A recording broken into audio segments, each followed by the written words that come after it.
एक जॉइंट परिवार था। यह परिवार पिछले कई सालों से एक साथ ही रहता आया था। इस परिवार में कुल 3 पीढ़ियां बसा करती थी। लोग इनकी एकता की मिसालें दिया करते थे।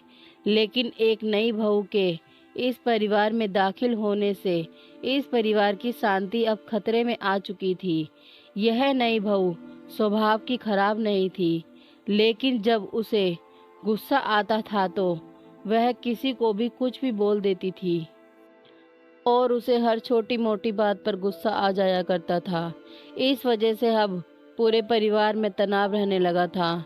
ऐसा लगता था कि इतने सालों से जो परिवार एकजुट था वो अब कभी भी टूटकर बिखर सकता है। गुस्सा शांत होते ही बहू को अपनी गलतियों का एहसास होता। वह पश्चाताप करती, लेकिन फिर सब भूलकर अगली बार गुस्सा करती और वही बातें दोहराती।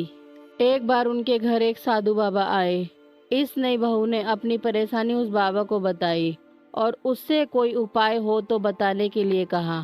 साधु ने अपने झोले में से एक दवा की शीशी निकाली और उस महिला को देते हुए कहा कि तुम्हें जब भी गुस्सा आएगा इस दवाई की 4 बूंदें अपनी जुबान पर रख लेना और 10 मिनट तक उसे अपने मुंह में दबाए रखना।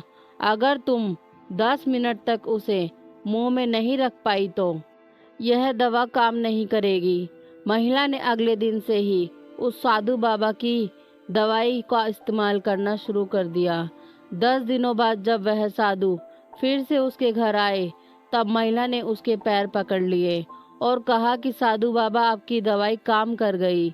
उसकी वजह से अब मुझे गुस्सा नहीं आता है और अब मेरे परिवार में सुख शांति फिर से पहले जैसी रहने लगी है। साधु ने हंसते हुए कहा कि मैंने जो तुम्हें दवाई दी थी दरअसल वह कोई दवाई थी ही नहीं। शीशे में तो मात्र पानी भरा हुआ था। तुम्हारा गुस्सा किसी दवाई की वजह से नहीं, बल्कि गुस्सा आए तब शांत रहने की वजह से खत्म हुआ है।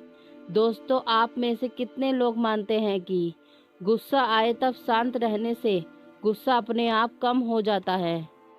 बड़े बुजुर्ग या हमारी धार्मिक पुस्तकें तो यही बताती है, गुस्सा का एकमात्र इलाज मौन ही है।